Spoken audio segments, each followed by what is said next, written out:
साहब का जो प्ली उन्होंने डाला था कि रेस्टोर किए जाएं मेरे अपील्स अगेंस्ट अकाउंटेबिलिटी कोर्ट का जो वर्डिक्ट आया था एवन फील्ड और अल अजीजिया केसेस में, आज ये खुद वहाँ पे हाजिर हुए थे कोर्ट के अंदर। यहाँ पे बात करते हुए जो दो मेंबर बेंच है जिसको कि लीड कर रहे हैं chief justice Aamir Farooq with justice Mian Gul Hassan Aurangzeb, वो ये प्लीज सुन रहे थे और इनके ऊपर जो थे ये दो सेपरेट इन्होंने प्लीज मंडे को फाइल की थी, जिसमें उन्होंने कहा था कि रीइंस्टेट किया जाए इनकी अपील्स को against conviction in draft cases, और जो है उसके ऊपर आज ये सारी हियरिंग चल रही थी। नैब से जब पूछा गया कोर्ट ने कि भाई आपको इसके ऊपर कोई एतराज़ है, तो उन्होंने कहा जी हमें कोई ऑब्जेक्शन नहीं है, और उन्होंने यही सेम बात जो थी नैब ने अक्टूबर 24 को भी की थी। तो एज अ रिजल्ट जो है इनकी जो बेल थी इन केसेस के अंदर नवाज शरीफ साहब की, उसको एक्सटेंड किया गया था अक्टूबर 26 को, और उसी सिलसिले में आज ये उधर आए हुए थे और ये केस जो हैं वो सुन रहे थे।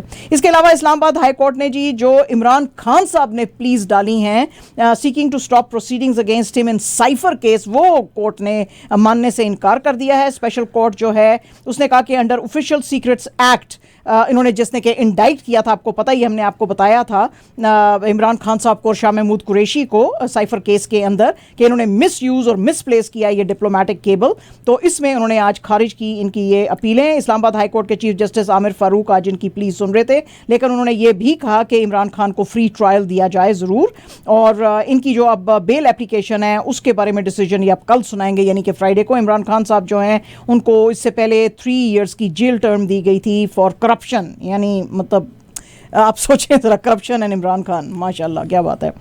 इनके जो बैरिस्टर हैं, इनके जो लीगल एडवाइज़र हैं इमरान खान साहब के, बैरिस्टर सलमान सफदर साहब, उन्होंने कहा जी कि अथॉरिटीज़ हमारे साथ बिल्कुल भी सही तरह से डील नहीं कर रही हैं। हमको अक्टूबर 17 को इन्होंने चालान दिए थे और हमने इनको कहा था कि 1 हफ्ते का हमको टाइम ज़रूर दें, लेकिन कोर्ट्स हमें 1 हफ्ते का टाइम नहीं दे रही हैं और फेयरली हमारे साथ डील नहीं कर रही हैं। तो भाईजान ये तो ऑब्वियस ही, आपके साथ कैसे फेयरली डील करेंगे। आज प्रेसिडेंट डॉक्टर आरिफ अलवी साहब ने कहा है जी एक दफ़ा से फिर के मुल्क के अंदर फेयर और फ्री इलेक्शंस कराने की जरूरत है। एक टीवी के प्रोग्राम में वो बात कर रहे थे, उन्होंने कहा जी कि मैंने हर मुमकिन कोशिश की है कि वक्त के ऊपर इलेक्शंस कराए जाएं। मैंने जो है एक लेटर लिखा था ईसीपी को कि पंजाब और केपी के अंदर कराए जाएं इलेक्शंस, विद इन 60 डेज नहीं कराए गए। फिर मैंने जो इलेक्शन कमिश्नर थे राजा साहब उसको बुलाया, वो नहीं आए। फिर मैंने लॉ मिनिस्टर को बुलाया, वो नहीं आए। मैंने उनको बताया कि जी आपको जो है हर हाल में इलेक्शंस करवाने चाहिए ऑन और बिफोर और November 6, लेकिन इलेक्शन कमीशन ऑफ पाकिस्तान जो है वो इसको मानने को तैयार नहीं है। अब उन्होंने ये कहा तो है कि जनवरी के 2024 के लास्ट वीक में हम इलेक्शंस करेंगे, लेकिन अभी तक कोई उन्होंने एग्जैक्ट डेट नहीं दी है। लेकिन मैं इस वक्त यही कहता हूँ कि इस वक्त कौम को यूनाइट होने की ज़रूरत है और स्पिरिट ऑफ फॉरगिवनेस जो है उसकी वजह से नेशंस जो है वो बिल्ड होती हैं। लग रहा है पायजान दा भी कोई हौले हौले सॉफ्टवेयर अपडेट हो रहे हैं। पायन की कर रहे हो सी।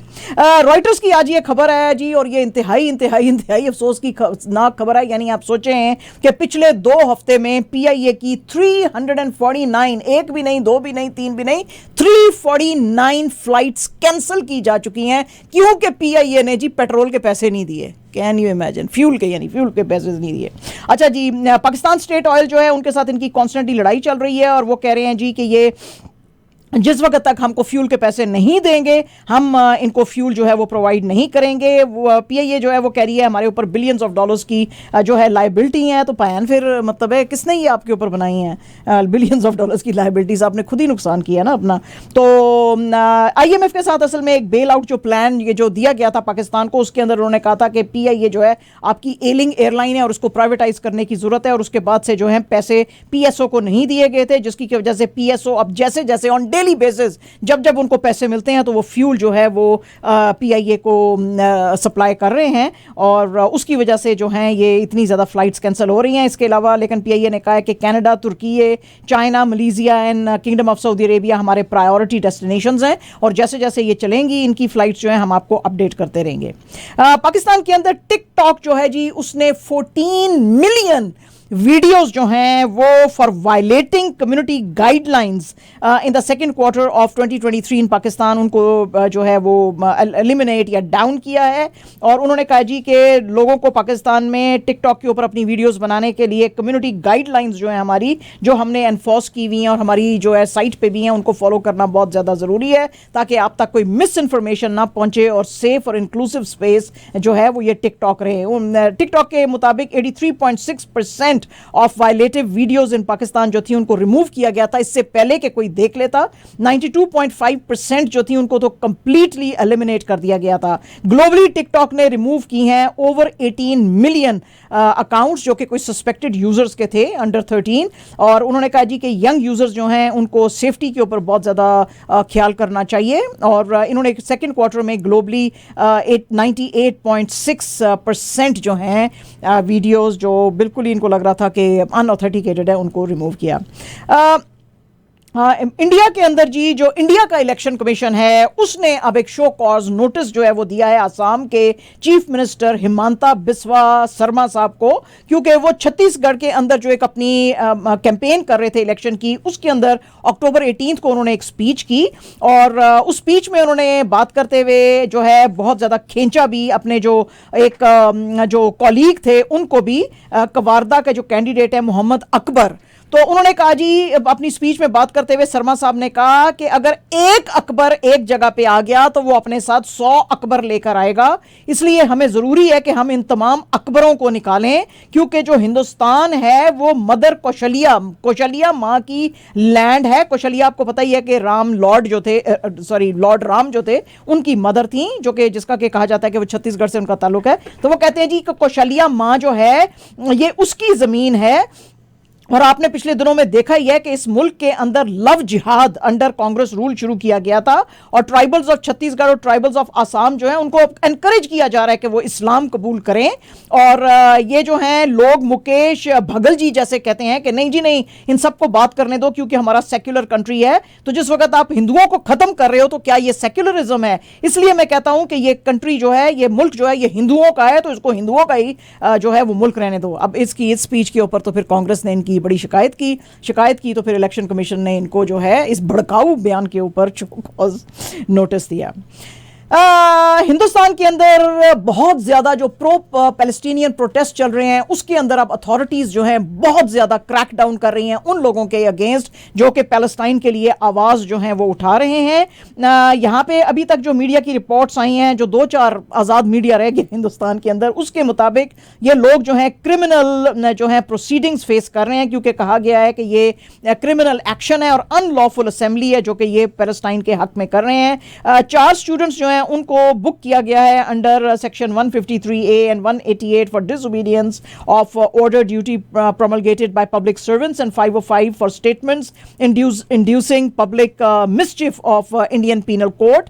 यूपी के जो चीफ मिनिस्टर हैं योगी आदित्यनाथ, उन्होंने तो बहुत ज़्यादा सख्त एक्शन जो अलीगढ़ मुस्लिम यूनिवर्सिटी में प्रोटेस्ट हुआ था उनके स्टूडेंट्स के लिए पुलिस को कहा है कि लेने की ज़रूरत है, और कोई भी जो है इस तरह की कोई पोस्ट जो है अपने सोशल मीडिया पे भी ना डाले। डक्कन हैरल्ड के मुताबिक जो है सीनियर पुलिस ऑफिशियल्स को ऑर्डर्स दिए गए हैं कि वो मुसलमान क्लैरिक्स जो है उनसे बात करें और लोगों को कहें कि पैलेस्टाइन के लिए मोर्चे ना निकालें और उसके लिए जो है कोई भी ज़्यादा आवाज़ ना उठाएं। एक मुसलमान पुलिस वाला जिसने कि लखीमपुर खीरी जो यूपी का डिस्ट्रिक्ट है उसके अंदर सिर्फ एक पोस्ट शेयर की थी प्रो पैलेस्टाइन, उसको अपनी जॉब से निकाल दिया गया है। कानपुर के अंदर पुलिस ने 2 यंग मुस्लिम क्लैरिक्स जो हैं उनको भी इसी तरह की प्रो पैलेस्टीनियन जो उसने डाली थी पोस्ट, उसके डालने पे उसको पकड़ा गया है। और दिल्ली के अंदर भी जो है विद रैपिड एक्शन फोर्स 2 बस लोड्स ऑफ जो प्रोटेस्टर्स हैं उनको पकड़ा गया है, जिसमें कि सैकड़ों ही लोग थे, और वो एक सिटीजन्स विजिल निकालना चाह रहे थे इजराइल के अगेंस्ट, और उन सबको पकड़ के जो है जेल में डाला गया है। और जो श्रीनगर की जामिया मस्जिद थी जिसके के अंदर बहुत अरसे के बाद मीरवाइज उमर फारूक जो कि अंडर हाउस अरेस्ट थे, जिनको कि फिर कुछ दिन पहले कहा गया था कि वो फ्राइडे प्रेयर्स को लीड कर सकते हैं, उनको फिर से हाउस अरेस्ट में डाल दिया गया है और उनको कहा है कि श्रीनगर की जामिया मस्जिद में कोई भी फलस्तीन के लिए आवाज़ नहीं उठाएगा।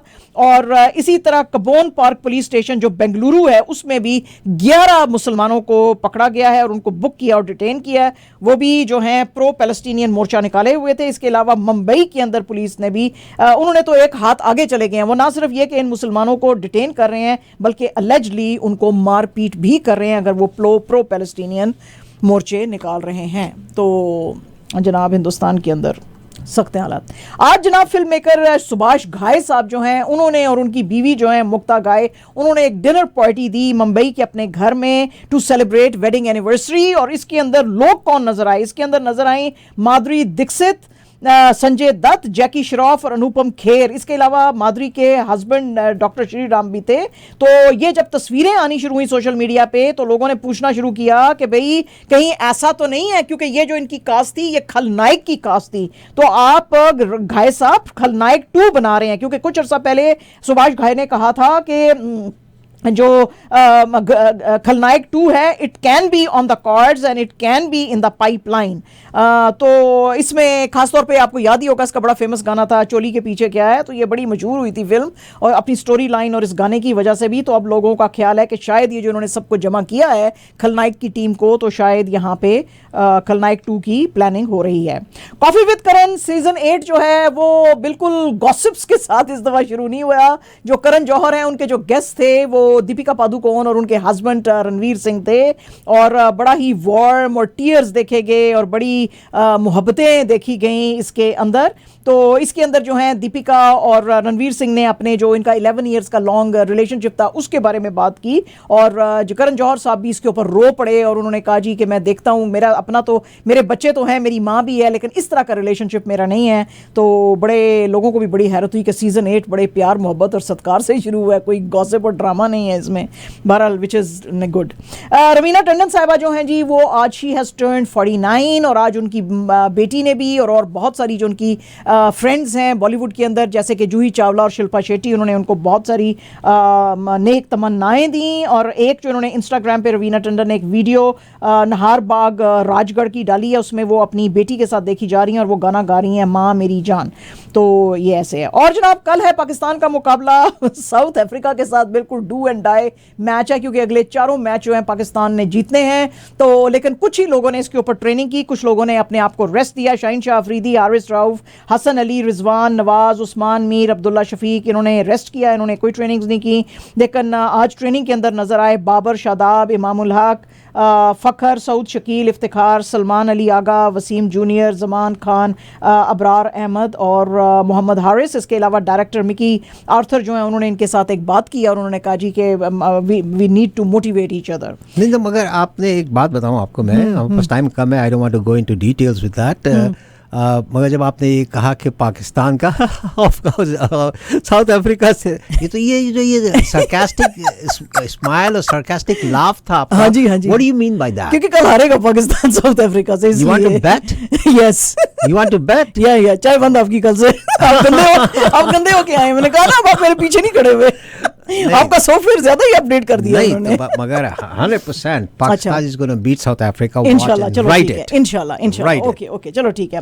और जनाब आपको पता ही, हमने आपको बताया था कि मैक्सवेल साहब ने जो है वो बड़ी बैशिंग दी थी 44 बॉल्स पे उन्होंने 106 जो रन बनाए थे, तो उसकी बड़ी तारीफ की शायद अफरीदी साहब ने एक्स पे, और उन्होंने कहा जी कि इसी तरह का कुछ खेल इफ्तिखार अहमद साहब को भी खेलना चाहिए, तो क्योंकि उसके अंदर कैपेबिलिटी है और वो जो है कर सकता है। लेकिन अब लोग तो बड़ा भड़क गए हैं, तो वो कहते हैं कि भाई आपका क्या मतलब है कि आप इसके ऊपर एतराज कर रहे हैं, और पायन अगर एतराज भी कर रहा है तो ये जो है ये कंस्ट्रक्टिव क्रिटिसिज्म है, ऐसी इसमें कौन सी मरने की बात है। हम सारे एक दूसरे की तारीफ, यानी कि सिर्फ पाकिस्तानियों की आप तारीफ कर सकते हैं, दूसरे की नहीं कर सकते। हम भी बड़ी तारीफ करते हैं मैक्सवेल की, क्या कमाल की 44 बॉल्स पे 106 रन बनाए हैं यार उसने। हम अपने शाहिद अफरीदी की तारीफें नहीं करते थे जब वो इतना बैश करता था लोगों का, तो अपना दिल बड़ा करो। तो उसके ऊपर जी अब पाकिस्तानी फैंस बड़ा उनसे भड़क गए हैं, वो कह रहे हैं जी तुम हमारे ऑलराउंडर को स्नब क्यों कर रहे हो। स्नब कहां कर रहे हैं, वो कह रहे हैं तुम भी ऐसे खेलो, ठीक है जी। And absolutely our last news, Wasim Akram साहब ने अपनी टीम को कहा है भाई कि ट्रेनिंग करो, तुम लोग 8-8 किलो मटन बिरयानियां और मटन खाते रहोगे तो तुम्हारा फिटनेस जो है अपनी जगह के ऊपर कैसे रहेगा। और वो कहते हैं जी ये बड़ा मुश्किल होता है जब आप गेम्स खेल रहे होते हैं तो आप अपनी फिटनेस के ऊपर ज्यादा वो जोर नहीं दे रहे होते। कहते हैं जी मैं भी काउंटी क्रिकेट खेलता होता था और मेरी भी जो परफॉर्मेंस होती थी उसके ऊपर बड़ा इंपैक्ट आ जाता था। मैं 17 गेम्स खेलता था और उन्होंने बड़ा डिफेंड किया बाबर आजम को। उन्होंने कहा भी इतना भी एतराज उसके ऊपर ना करो। अब बाबर क्या कर सकता है अगर उसके बॉलर्स जो हैं वो स्ट्रगल कर रहे हैं। हमको एज अ नेशन एक ऑन रहने की जरूरत है। 3 to 4 बैड गेम्स हमारी चली हैं but that doesn't mean it's the end of it. और अब हमको जो है एक गुड स्पेल चाहिए हमारे बॉलर्स से और इनका कॉन्फिडेंस जो है वो वापस आ जाएगा। हमको अपनी नेशन अपनी टीम के साथ खड़े रहने की जरूरत है। लेकिन मुझे लग रहा है कि लड़के जो है ना तो अपनी फिटनेस पे जोर दे रहे हैं ना तो नेट्स जो है उनके अंदर बॉलिंग कर रहे हैं। जब तक आप नेट्स में बॉलिंग नहीं करेंगे अपने बिजी स्केड्यूल की वजह से जो कि मैं देख रहा हूं कि पाकिस्तान टीम का था तो उसकी वजह से शायद बॉलर्स जो है उनकी परफॉर्मेंस पे असर आया।